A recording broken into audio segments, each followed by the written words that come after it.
Evening. I will welcome everybody to Lebanon Utility Service Board meeting for April the 8th, 2026. The meeting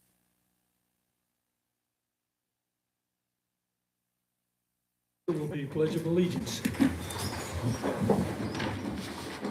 Pledge allegiance to the flag of the United States of America and to the republic for which it stands, one nation, under God, indivisible, with liberty and justice for all.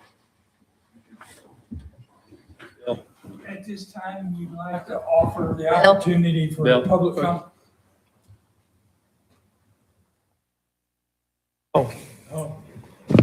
At this time, we'd like to offer opportunity for public comment.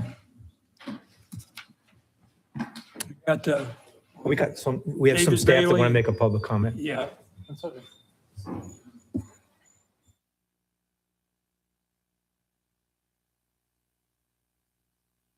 Hello, my name is Eric Redez. I live at 7750 Lafayette Road, Indianapolis, Indiana, 46278.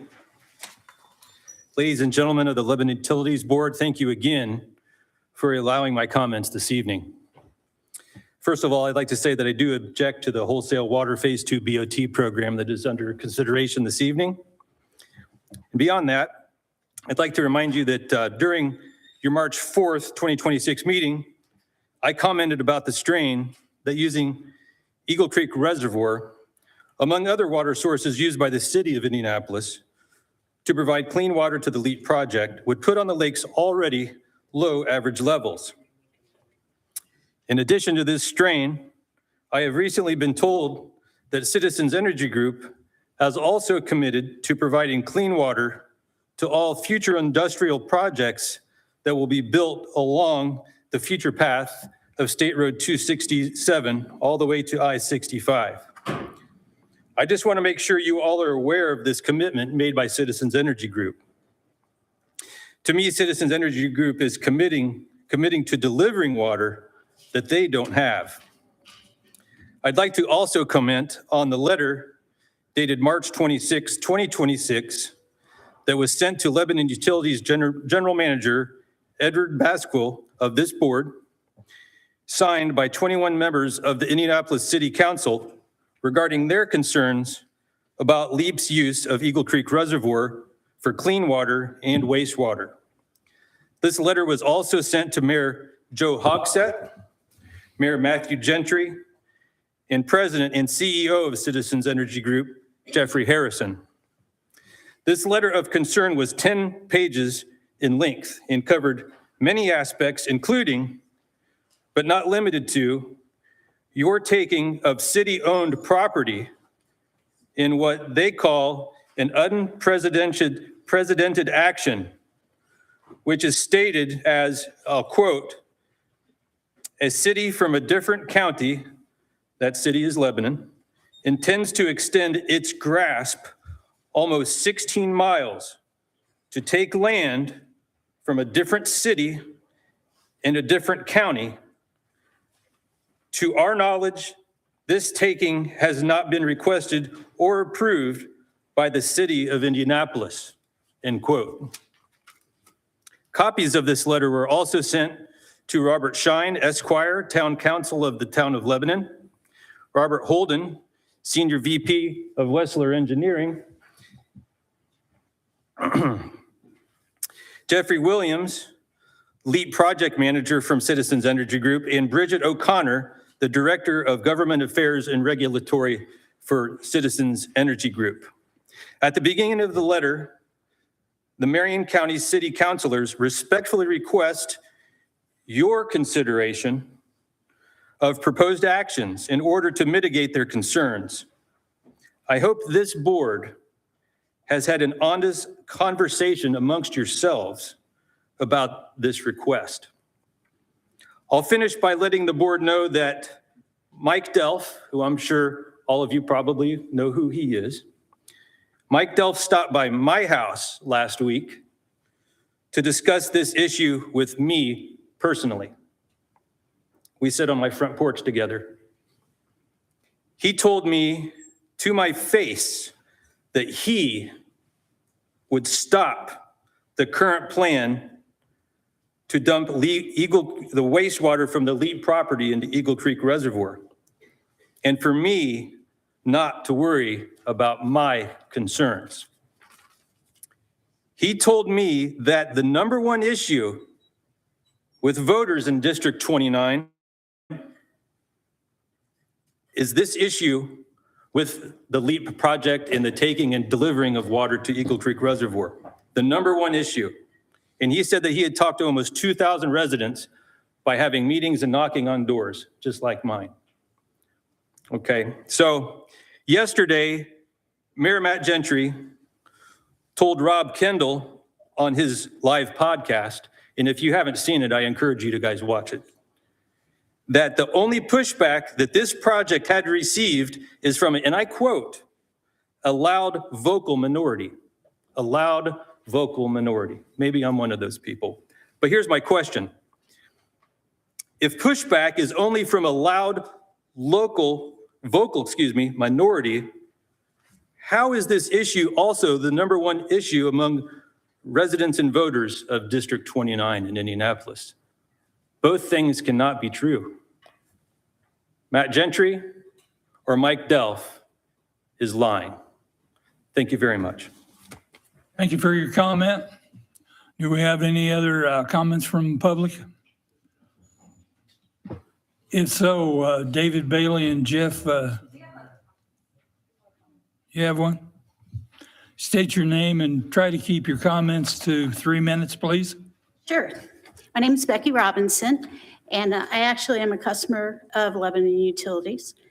And I wanted to speak to you tonight because I am very, very concerned about discharging all of LEAP, just water, directly into Eagle Creek.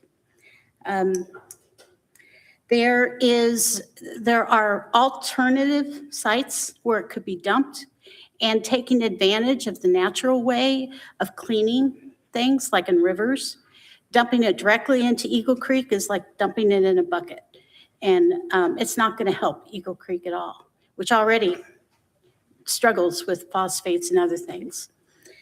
In a February 10th meeting, there were hundreds, if not thousands, I don't know how many people were there.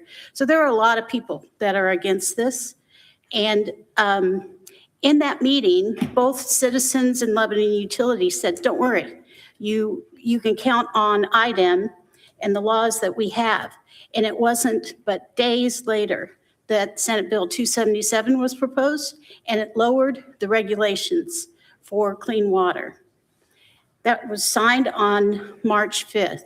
So I don't think we can count on that because there was a political way of reducing the water quality.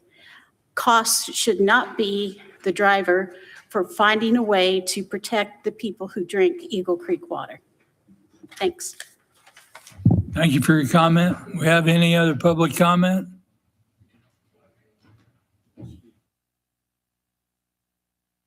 Correct. Right. State your name and try to keep your comment to 3 minutes, please. Yes, my name is Sarah Phillips, and my address is 8309 Spring Ridge Lane in Indianapolis, 46278.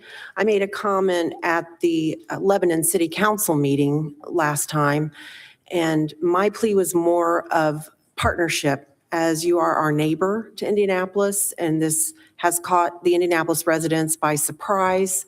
I made a plea at that meeting asking for more dialogue with us in a neighborly fashion. I've heard nothing from anyone, but I was making that plea because there's a lot of upset folks in not just District 29, the Eagle Creek area, but all of Indianapolis and those people that enjoy the Eagle Creek Park and drink the water.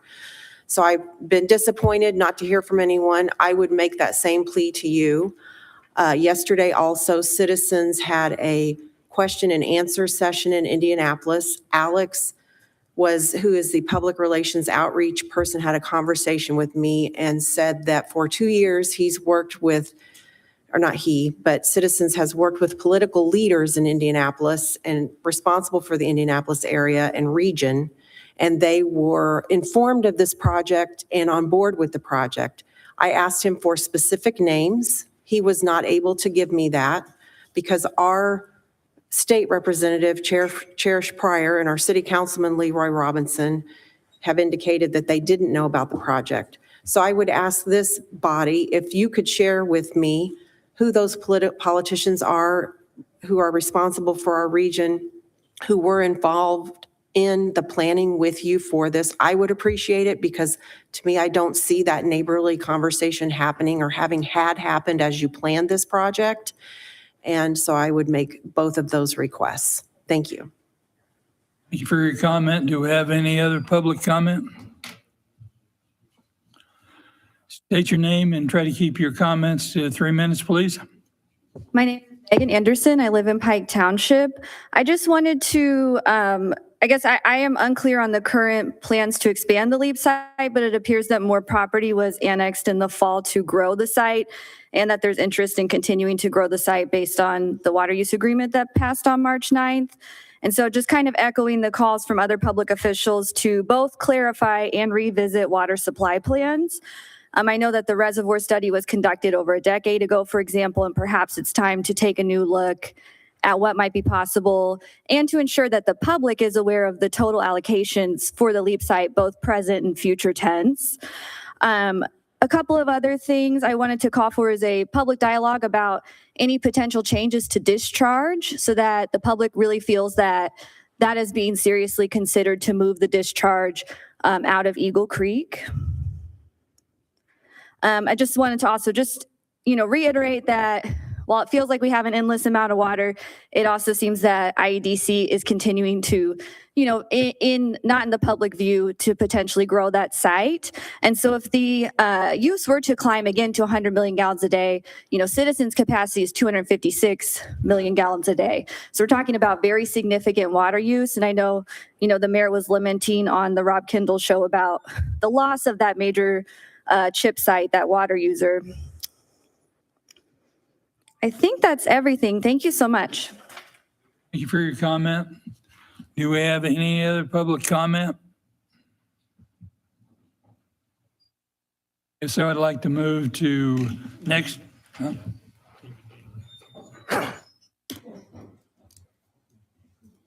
David Bailey and Jeff would like to come up.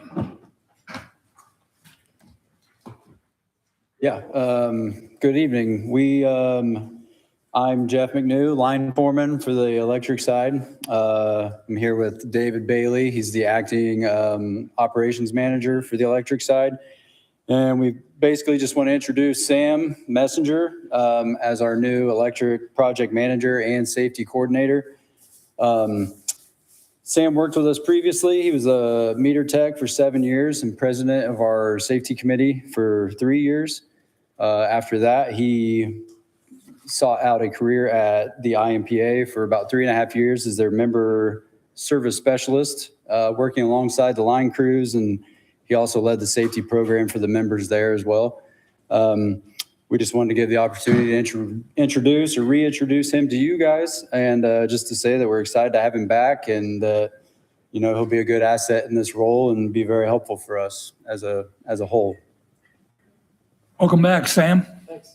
Yeah, I'm really glad Sam's back. Our service ethos is neighbors serving neighbors, and Sam is certainly a lifelong neighbor, as is his family. And I'm so pleased that you are back to help us be neighbors serving neighbors. Yeah. I think it's especially valuable, Sam, that you spent 3 years at IMPA, who is a very close partner of ours. Thank you. Next item will be approval of the minutes for March 18th, 2026. If everybody's had a chance to review the minutes, I'd entertain a motion. Motion to approve. I have a first, I have a second.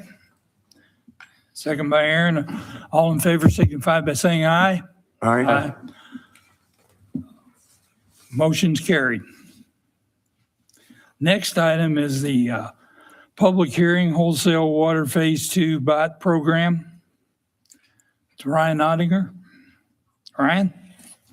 Good evening. As we continue to make progress in the BOT procurement for So phase, should we open the public hearing first or That'd be, Or his comments precede the public hearing?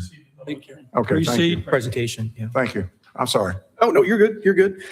So as we continue to make progress in the BOT procurement for phase 2 of the wholesale water supply program, the next step of this process is to hold a public hearing before we enter into any public-private agreements.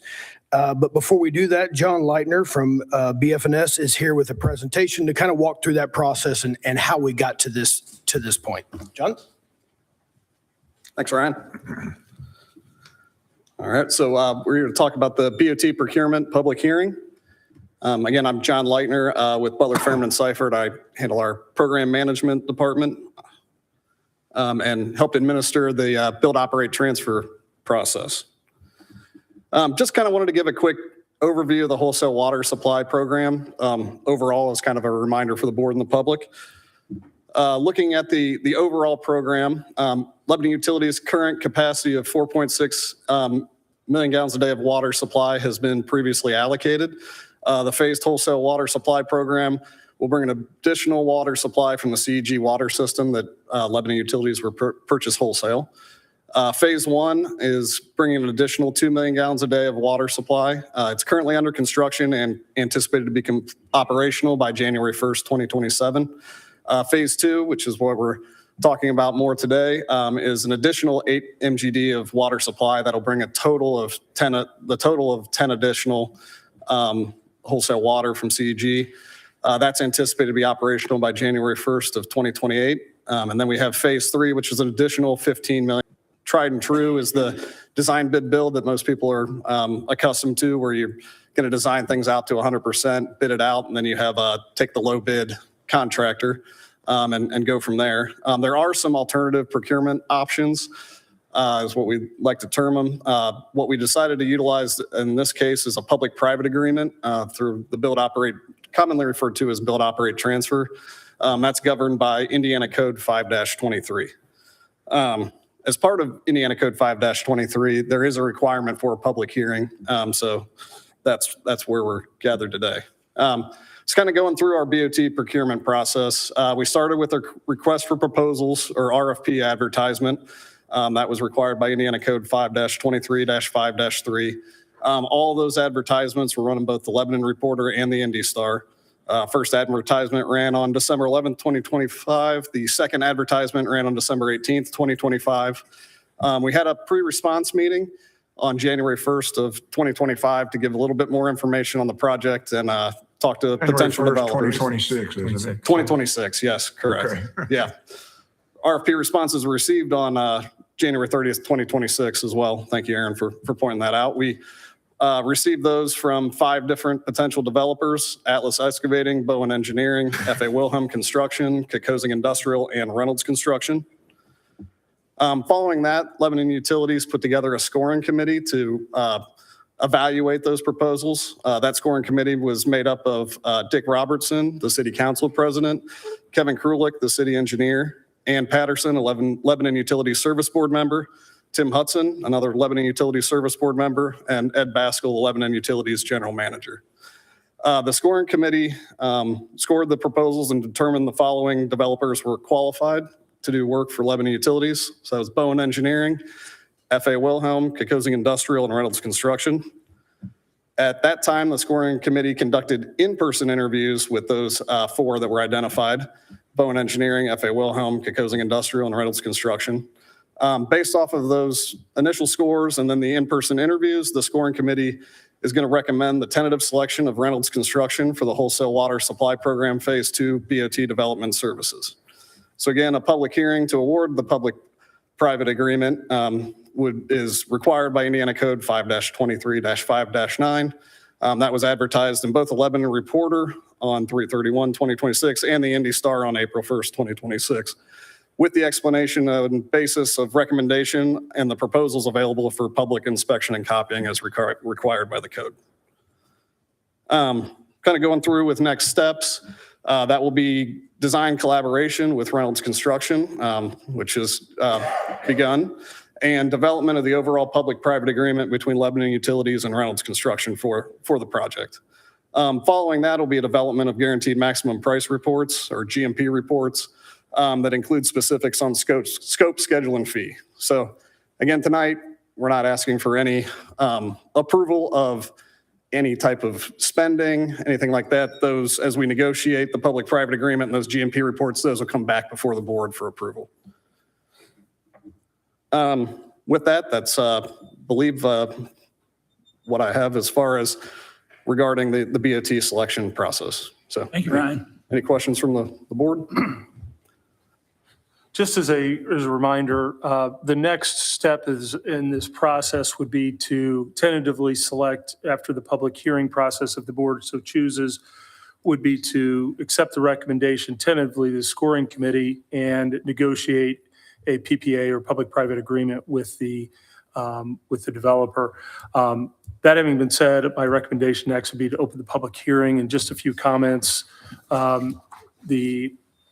As this board's practice has been, for the individuals to state their name and address, stay relevant to the topic, which is the wholesale water phase 2 BOT program. Keep comments to 3 minutes maximum, and then 1 comment per person. As a reminder, this is not a Q&A session, but it is simply public comment. At this point, we'll open public hearing, and is there any public comment?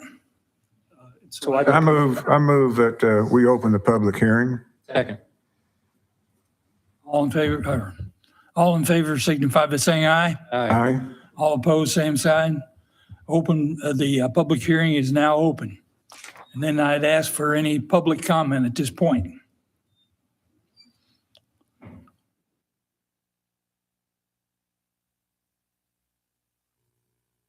Hello, my name is Megan Anderson. I live in Pike Township. My zip code's 46228. I have some concerns with the documents I reviewed. First, I just want to note that there seems to still be a lack of transparency that matches the level of interest, concern, and history involved with this development and with this water project. So there was 7 days notice, which is the bare minimum. That did overlap a holiday, and the public had to come in to retrieve a copy of the documents for the hearing. And, unfortunately, there's limited hours, right? It's 8 to 4, except for Mondays, which is 8 to 1. It's very difficult for working people to get in, but also disturbingly, I had requested a current copy of the PER on earlier in March and did not receive it. I was told to go to the website, which still features a 2024 version of the PER. This was updated, this public document for today's hearing, much more recently, and there is a $15 million difference in that price tag and a major change in the route of phase 2. And so, having some public reconciliation between those prices would be good prior to awarding a contract, in my opinion. I'm also curious about where this tracking is taking place in terms of these. I understand the prices are not exact, right? They're preliminary, but there is still only so much being offered through the SRF fund or maybe pledged by the companies that are paying for this water infrastructure. So I'm curious if a public document could be made available about what prices have changed over time so people can see when prices might end up getting passed on to the public if needed. Some other things I noticed, sorry, I got to scroll down. I've gone too far. Okay, so the current PER for tonight's public hearing is missing several items from the table of contents, including all of the maps for the figures. There's also a 15 million gallon booster station listed on phase 2 under construction package F. I am not certain if that is larger or not, but obviously I'm just curious what the inconsistency is there between the 10 million gallons delivery and the 15 million that would be built in this time frame at that site. I'm also wondering if all of the property has been annexed that's needed for the phase 2 development, or if that is still in progress. And I also was concerned, I will say this is just a note, reading through the updated PER about fire suppression plans and how much water is really being allocated for the city, and is it sufficient for fire suppression, especially now that many of those neighbors will live by the LEAP industrial site, and does the LEAP site have sufficient fire suppression for current and future tenants?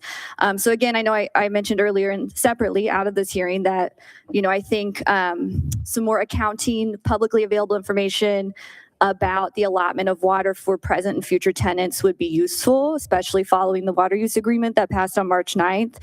And so just echoing that here, and this overall concern about moving so rapidly to institute all of this infrastructure while the site continues to grow without the public truly understanding how the public dollars are being used, given changes that might be happening at the site. Thank you so much. And also just for now, I don't think the money should be awarded because of that lack of information about the $15 million reconciliation. Thank you. Thank you for your comment. Do we have any other public comment at this time? State your name and try to keep it at 3 minutes, please. Thank you. My name is Eric Rodez. I live at 7750 Lafayette Road, Indianapolis, Indiana, 46278. I just would like to make an official statement that I do object to the wholesale water phase 2 BOT program. Thank you. Thank you for your comment. We have any other public comment?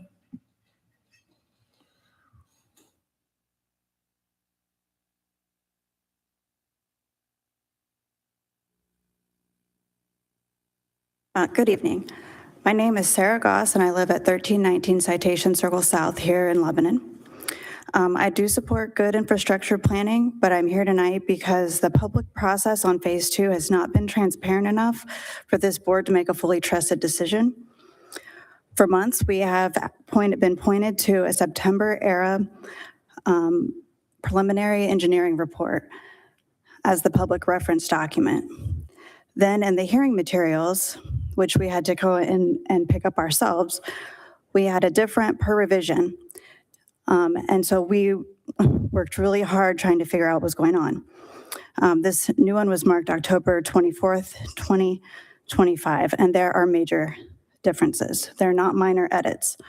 The revised narrative changes connection point 2 details, changes key routing language, and adds corridor descriptions that include the Big Four Trail, Prairie Creek area, including wetlands, crossing language that was not presented in the same way in the prior public-facing PER. Also, this process has put an unfair burden on the public. Important documents were described as available for review in person at the office. Most documents for a public hearing of this scale should be posted online in a complete and searchable format so everyone has equal access before the decisions are made. I did send a written email to Ryan yesterday, and I apologize for not getting to you right away, Ryan, because I had 2 T's in the email. But he did respond to me today, but it was an hour before the hearing with the revised PER. So I do appreciate having that in my records now, but I have not had time to look at it yet. So when we're looking at environmental corridor impacts, project cost narrative changes, the public should not have to discover that through document comparison at the last minute. It creates confusion, distrust, and avoidable conflict. So my request is for the record tonight, the exact per revision date and file that is the official basis for this recommendation. Second, the controlling map for Phase 2 routing and interconnection. Third, and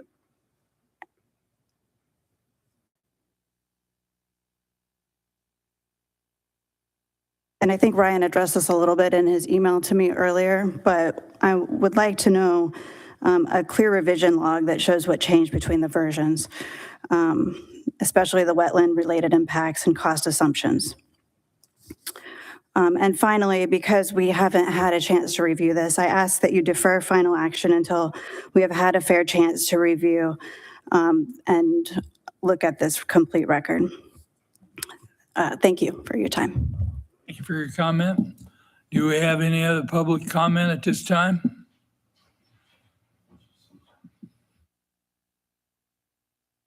State your name and try to keep your comments at 3 minutes, please. My name is Jack Bennett. I live at 602 Stilt Street here in Lebanon, and I've been a Lebanon Utilities customer for 7 years now. Like many others present and not present here, I'm opposed to the passage of this program. There are a lot of concerns about the LEAP project that have been raised and not addressed, namely the effects of withdrawal and discharge to and from Eagle Creek Reservoir. ask that you please delay this until studies have been completed and concerns have been addressed. Thank you. For your comment. Any other public comments at this time? State your name and keep your comment to 3 minutes, please. My name is Dawn Fitch. I live at 6115 Eagles Nest Boulevard in Zionsville, and I have been a resident of Central Indiana my entire life. Eagle Creek Park is very important to me and my family and my friends, and I haven't studied all of the papers that everyone here has studied, but I am coming to make sure that you fully understand the impact of this park on the people and on the bird sanctuary and the other animals, residents of the park. I cannot stress enough how disappointed I am in the lack of environmental studies that have been shared with the public. I feel like this is all about a corporate project, and it is not taking into account the impact on the environment and the people. Thank you. Thank you for your comment. Is there any other public comment at this time?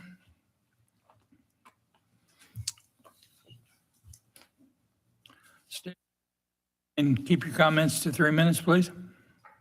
I'm Liz Graybill. I live 507 East Main Street here in Lebanon.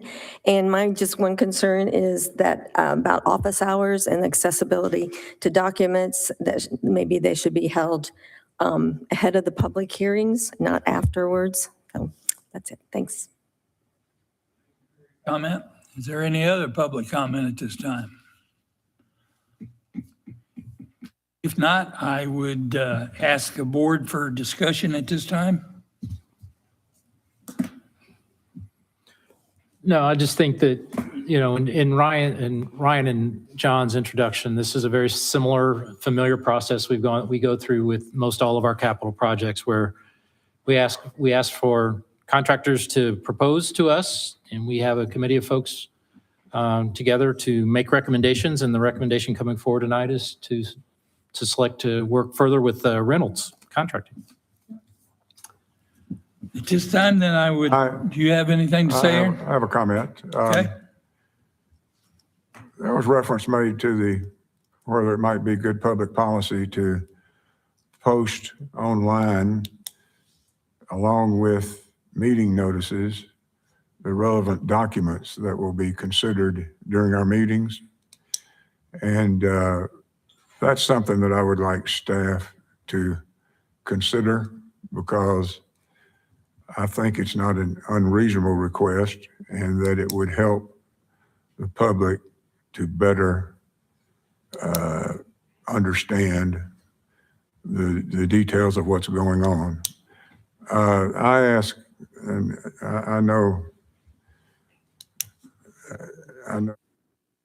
that I ask that the staff consider it.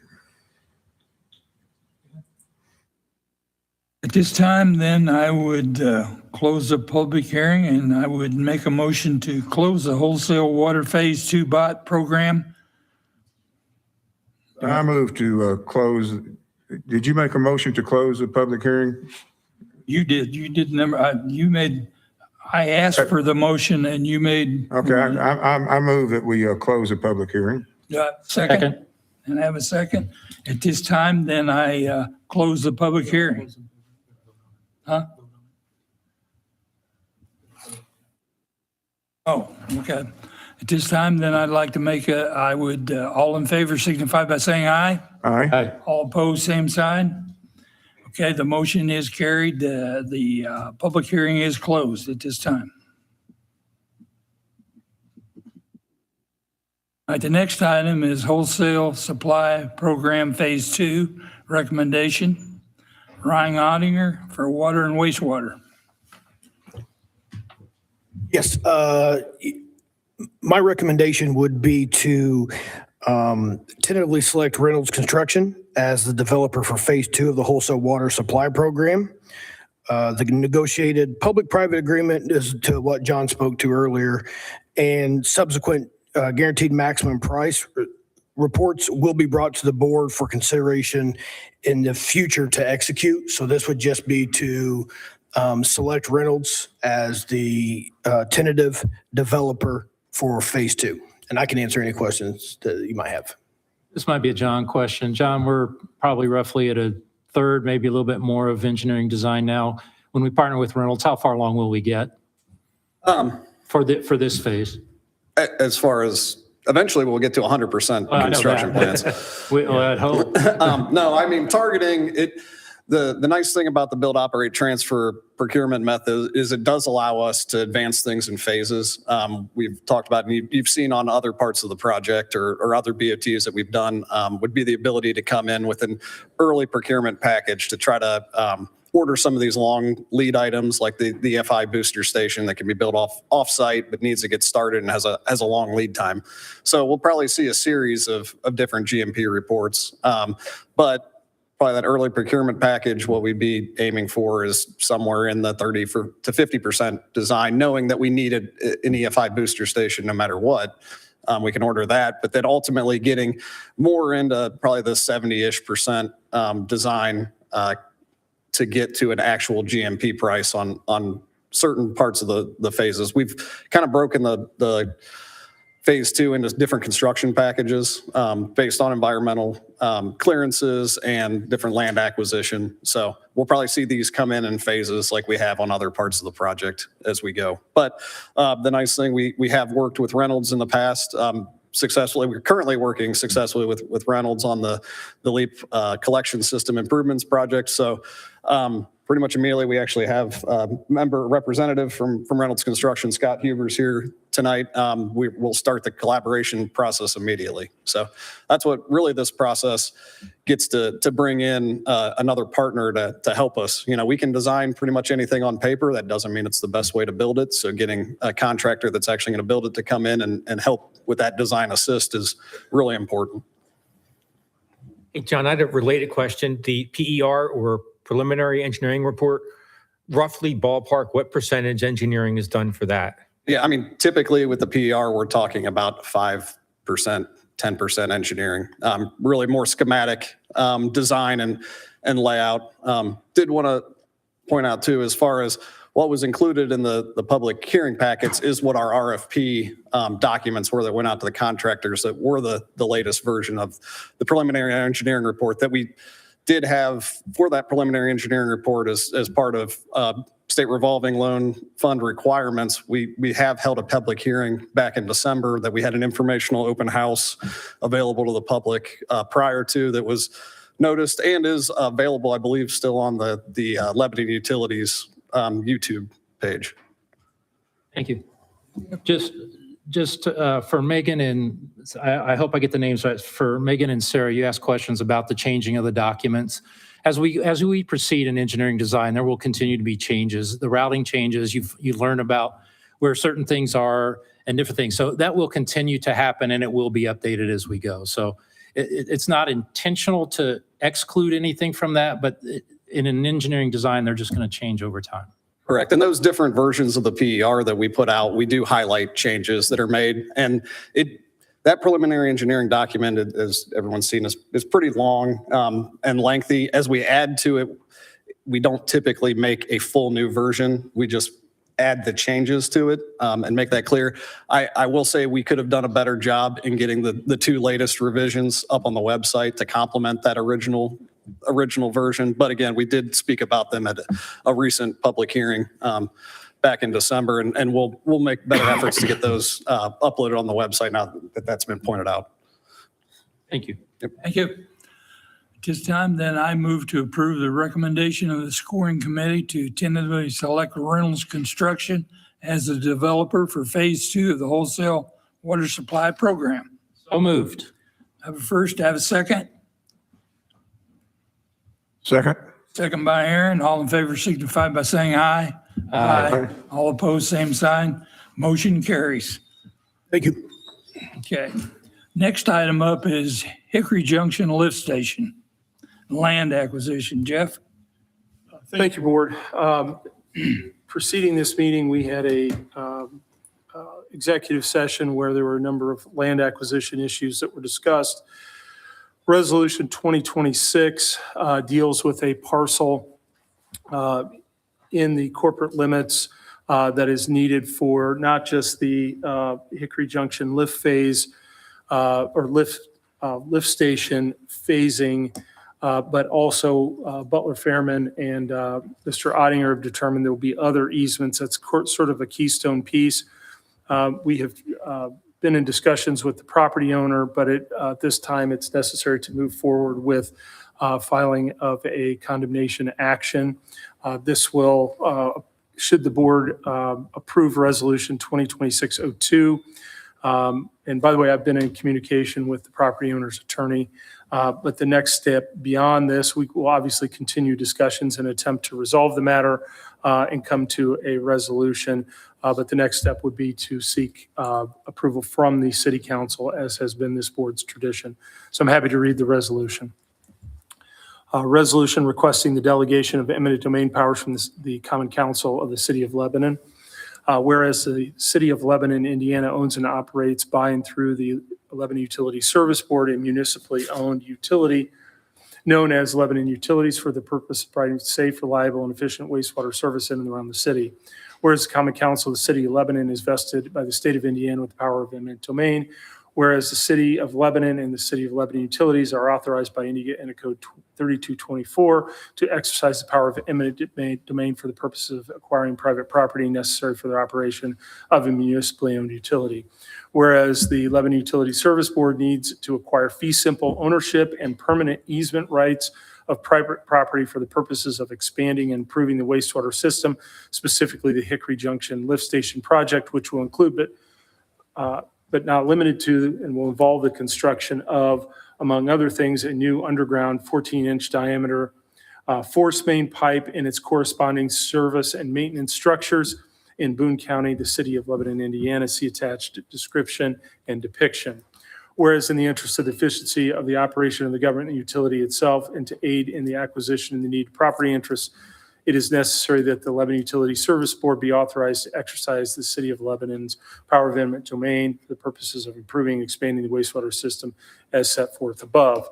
Now therefore be it resolved by the Lebanon Utility Service Board that it is recommended by the board that the Common Council of the City of Lebanon pass a resolution delegating its authority to exercise the power of eminent domain to the Lebanon Utility Service Board for the purposes of allowing the utility to acquire property interests through the exercise of eminent domain as set out herein, if needed and as necessary, in order to expand and improve the wastewater system, subject to the Common Council of the City of Lebanon's right to withdraw said delegation authority at any time by way of a properly adopted resolution.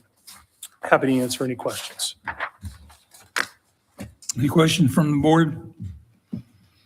This time I move to approve Actually, resolution. I'd like to make a comment, please. Speak up. In the process of doing so, sir.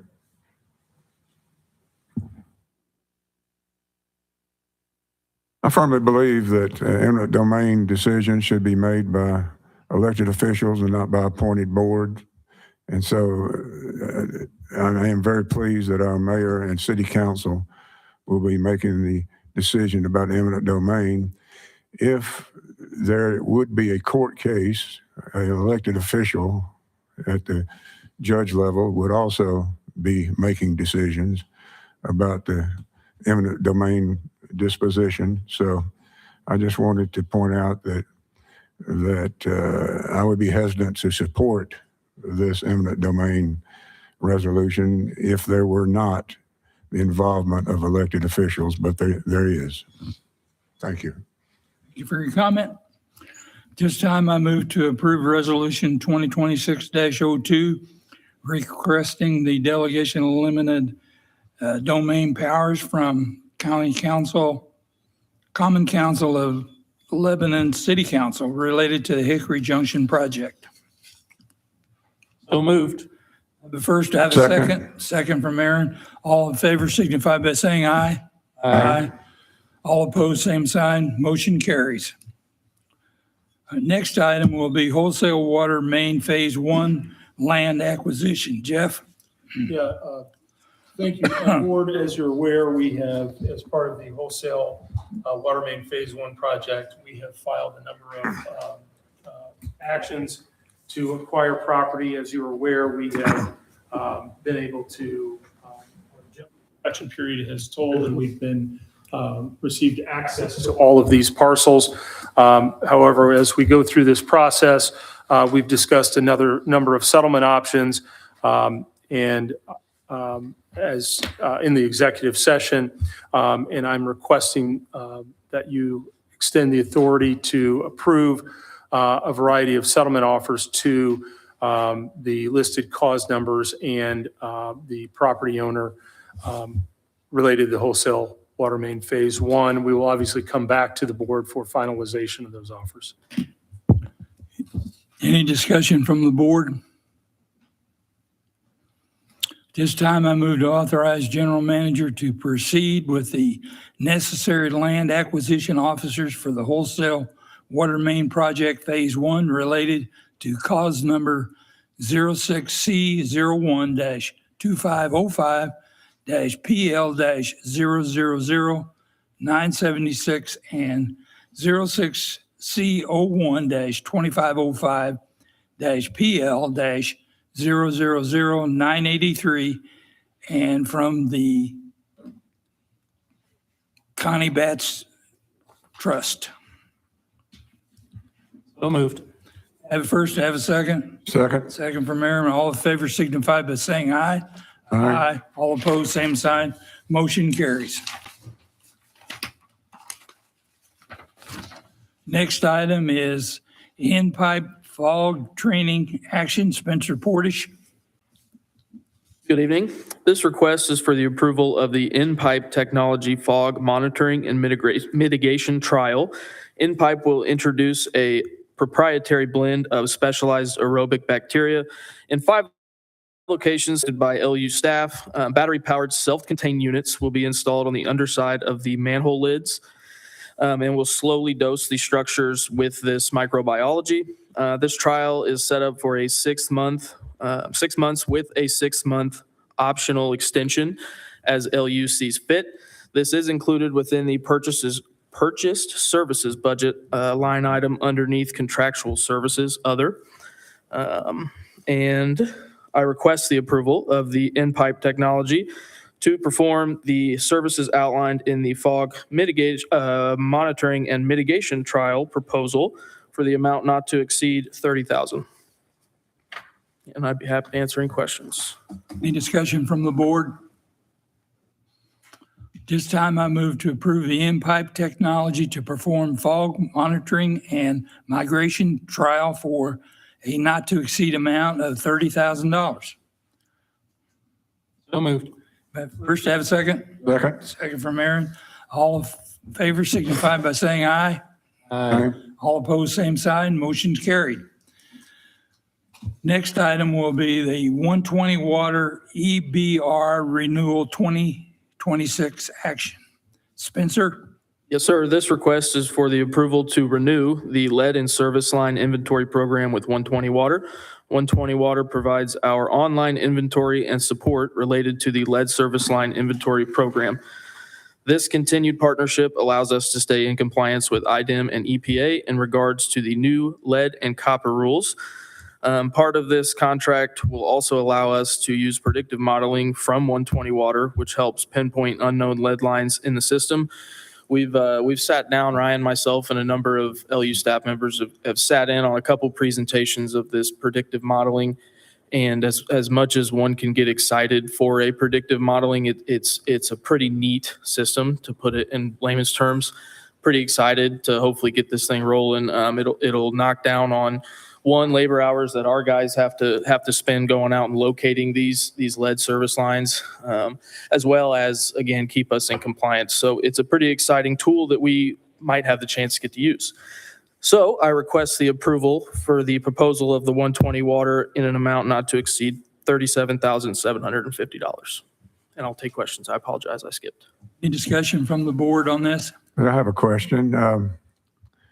This might be the second time we've renewed this. is there an end point? Do we expect at some point to have identified all the lead lines? So I'll ask Ryan to come up. We've got a timeline given by the EPA and state officials, and I'll just let him take it from there. Yes. So there is a timeline established by IDEM and EPA for us to have everything identified. What is that? You recall offhand? I knew you were going to ask me that. I don't recall right offhand, to be honest with you. So Is it in the near future? Or yes. I believe it's the middle of next year. I don't know the exact date. Okay, thank you. Go ahead. So the more you have identified as non-lead, the less you have to test. If it's an unidentified line or it's a lead line, then you have to come up with a replacement plan for that. So the more we can identify as non-lead, then that's less that we have to replace in the future. There's a deadline. This is all stair-stepped. 120 Water is a partner of IDEM. And we were actually with 120 Water before they became a partner of IDEM. So once we have everything identified, that's the next step. Then anything that is out of compliance, we need to submit a replacement program, timeline for that. You have to replace, let's just say you had 20 lines, you have to replace 20% of those within every year for 5 years. So the lower we can get that number and identify non-lead lines, then it makes the replacement process and identification process easier without having to dig up people's yards and do all the potholing that's associated with identification. The predictive modeling helps with that also. And that's a new technology that IDEM has approved to use in areas. They come out, test pothole, and that predictive modeling will tell you what that area consists of based on the predictive modeling. So it really cuts down on all the labor and man hours that we would have to go out and pothole every single line that we don't know. We just don't have records on. There's a time frame before the 70s that could be different material. So this will help us identify that. Ryan, you talk about working with IDEM, but this is in order to execute a national program, an EPA program, correct? Yes, it's the EPA standard. And then IDEM implements, and IDEM and EPA, everything we submit to IDEM goes to EPA. So IDEM has identified 120 Water as the best resource to help all the communities with that. And they are partnered together on that. Like I said, we were, not to brag, but we were with them before most other customers in central Indiana, but they do such a good job and they are so knowledgeable in this area that IDEM has recognized them as a partner in this. Thank you. Any other discussion? At this time, then I move to approve the renewal of the lead service inventory program with 120 Water for a not to exceed amount of $37,750. So moved. Have first, have a second? Second. Second by Aaron. All in favor signify by saying aye. Aye. All opposed, same sign. Motion carries.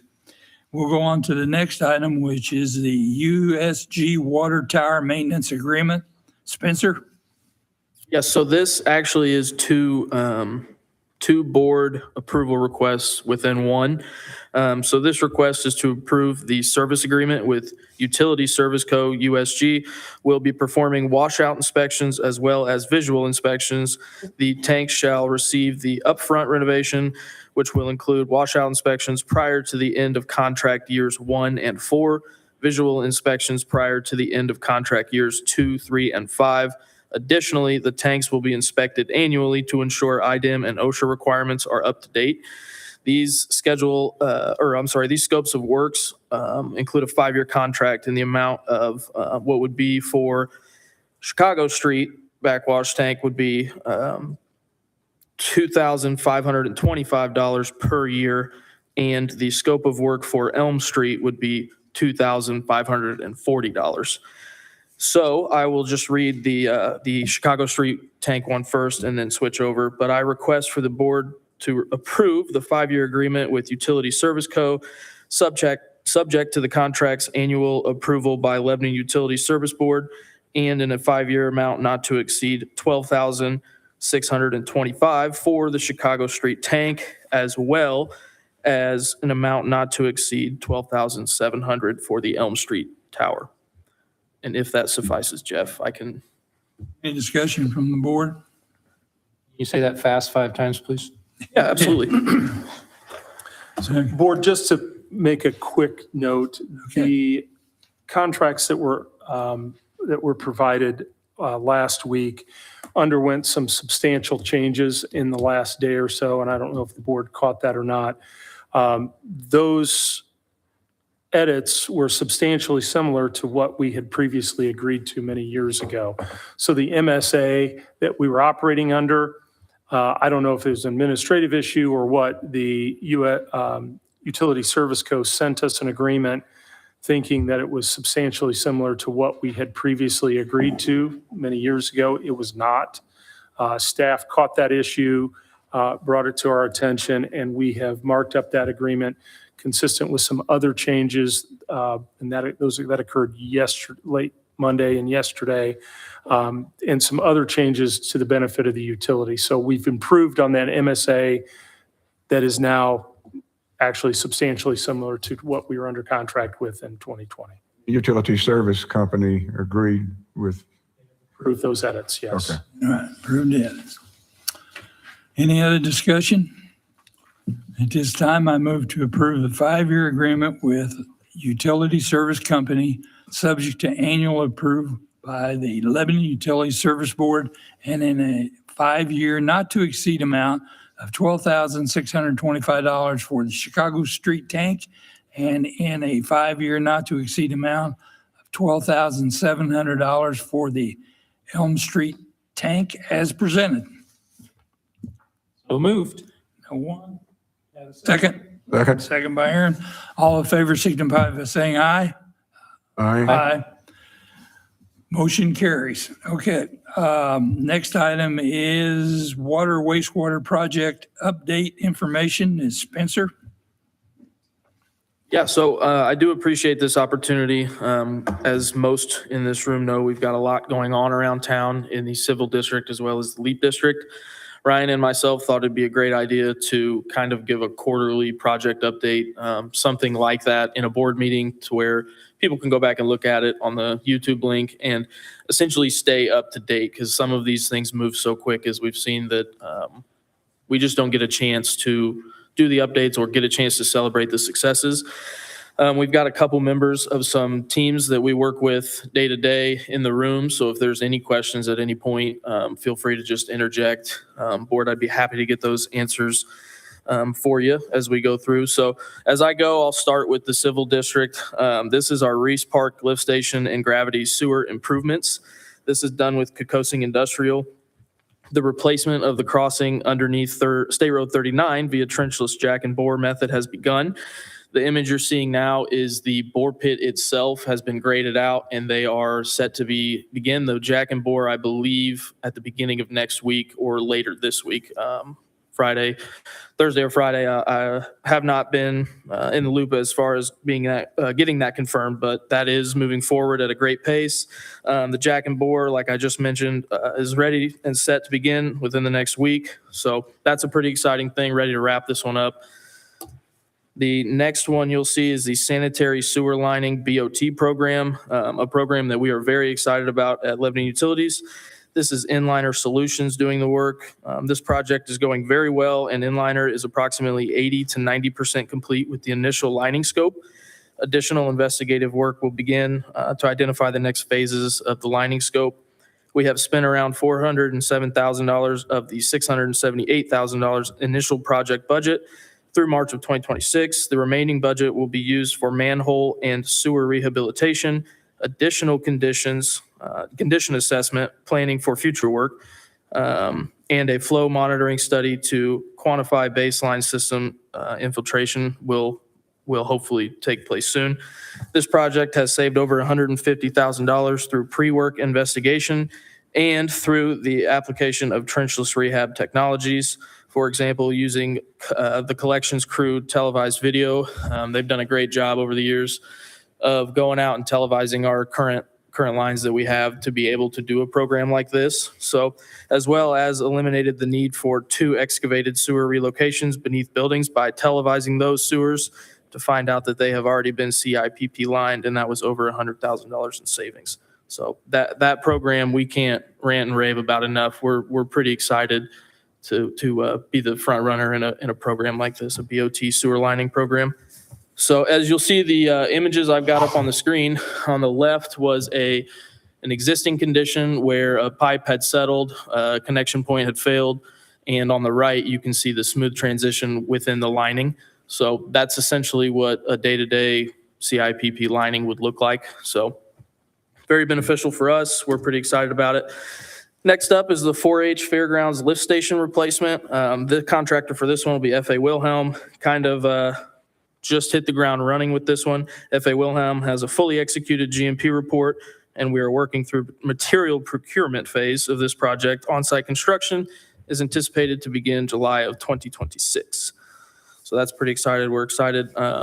This one is the last remaining confined space structure lift station that we have in our system. So to get this removed, replaced will be a big win for us, keep our guys safe. So the next one in line is State Road 39 water main replacement. This one was done by Bowen Engineering. As you can see, there is nothing but straw, grass, a couple trees, some hydrants. So this one has been complete and substantially complete. The only restoration item remains is to take some valve boxes and lower those, but this project has been completed. And I'm sorry. Go ahead. What remains again? Some valve boxes need to be lowered, so nothing crazy at all. John with BF&S likes to brag about this one. His team did such a good job that he barely even knew the progression. So that's a big win for the BF&S team, and we're glad that this partnership has been so fruitful so far. It's a big project. That was a big project. Yep. So our next one on the list is the Chicago Street water treatment plant improvements. The contractor for this one is Thieneman, and this update is that the project is still in the design phase. BF&S is coordinating with Wessler to ensure that the project aligns with the new administrative building construction. This project consists of a new backwash water storage tank, a new well house, and a new automated bulk water system station, which will free up a lot of our time at the wastewater treatment plant where we have our current bulk water station. So pretty excited for that one. As we move along, we'll step into the LEAP infrastructure improvements.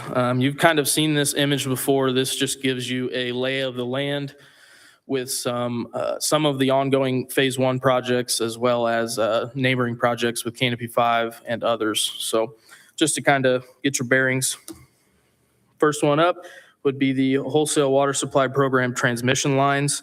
Package A is 100% pipe is in the ground. We have testing to go on this. So for reference, that is roughly 265 feet of 12-inch water line, 2,795 feet of 20-inch water line, and 12,410 feet of 36-inch water line. We are roughly 2% complete of testing on this line, so that's where a majority of that What time percent remaining. complete? Pardon? What percent complete on the testing? Roughly 2. We just passed our first section, I believe, at the beginning of this week. So kind of jumped through some hurdles on that, and we're hitting the ground running with the testing. So pretty ready and excited to get that one moving. Package B, we've got roughly 2,020 feet of 24-inch water main installed to date. That is roughly 19% of that package. Of the 36-inch water line, we have roughly 9,400 feet to date installed, and that is about 41% complete. The structure in this package is roughly 35% complete, and 40% of the hydrants installed throughout this package. So this is another transmission line. When you say structure, what are you referring to? Vaults and mainly vaults, and some, what else, John, is there? Vaults. It's essentially just vaults. Okay, thank you. As you can see in this image here. I'll move on to the wholesale water supply elevated storage tank. The foundations for this are 100% complete. The wall construction of the pedestal, which you can see here is the large cylinder concrete, is 100% complete. And they are ongoing with the steel tank construction, and that is roughly 45% complete. What is that flange at the bottom? That huge flange at the bottom? I believe that's actually just the bottom of the steel tank itself. It's being erected up. Oh, okay, so. Yeah, it looks a So little, it's it going looks a to little wonky. extend upward from those? So real quick, Aaron, what they'll do is they'll actually build the steel bowl on the ground, paint it on the ground, and then I think we have it scheduled for July. They will slowly raise the bowl up into place. So they basically build it all together around the pedestal and then, basically winch it up into place. So the pedestal is not the water tank itself? No, the pedestal actually holds no water, Okay. which is kind of interesting. It'll have a stair system in it. That's how you actually access the bowl if you need to clean it. And it'll have piping that goes up into, but the bowl itself, those are the steel panels that are making up the bowl. That's what's actually going to hold the 2 million gallons of water up in the air. Thank you. Yep. My wife and I, being lay people, did not understand that at all. But yeah, that's where we stand with the elevated storage tank. Maybe if I can get this.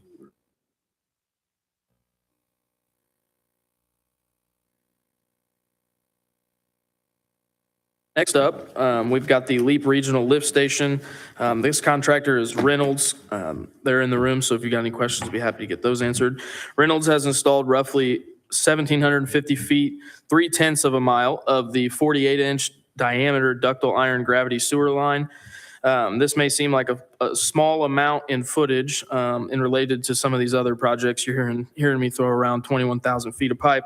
But this one is at a significant depth. That's roughly 30 feet at its deepest, requires Reynolds to bench down 10 to 12 feet before even beginning to dig for the trench for the pipe. This allows Reynolds 20-foot tall trench boxes to reach the final depth of the pipe. If you get a chance, you can see that on the right side of this slide. It's a pretty hefty excavation, heavy project. So this one's fun to watch move through. Reynolds and its subcontractor are currently working on the 5,000 feet of dual 30-inch force main that connects the new lift station to the existing treatment plant. This is located just west of Sam Ralston along the Big Four trail that we have.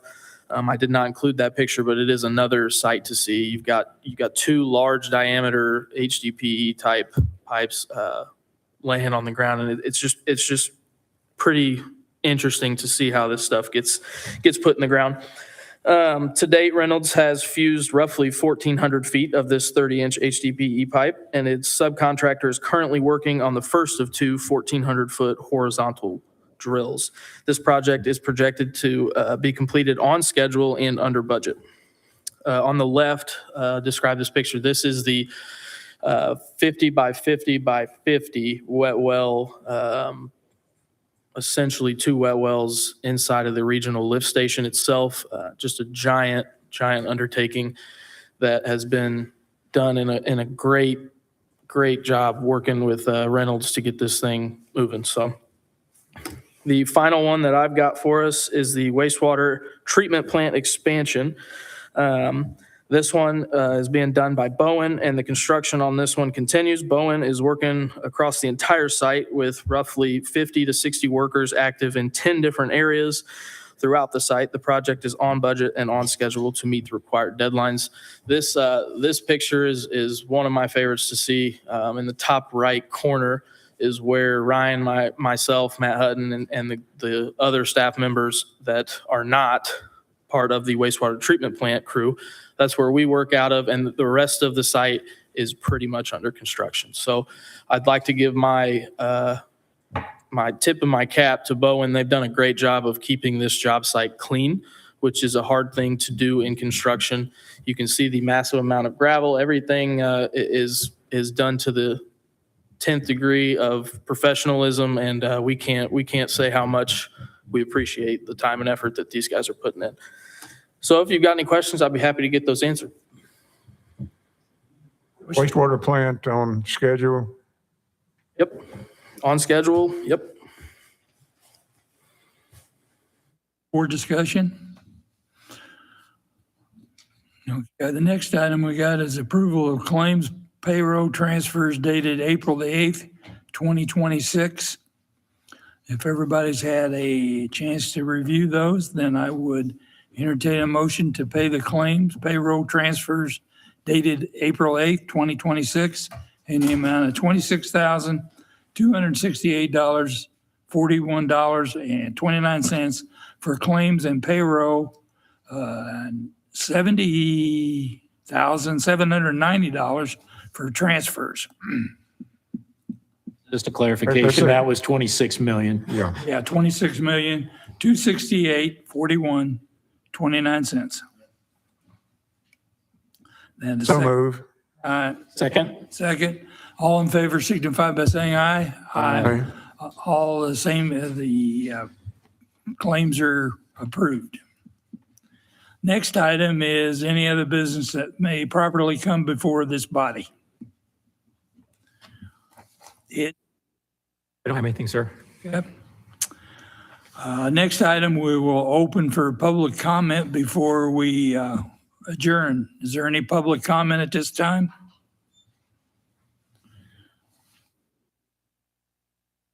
Okay, next item will be, the next board will be Wednesday, the 26th of April at 5 o'clock. I'd entertain a motion to adjourn. Just one comment before that is, we Sure. do have all of our experts here tonight for additional questions like we have been doing the last several meetings. So just want everyone to know that. Is there also an open house tomorrow from 2:30 to 4:30?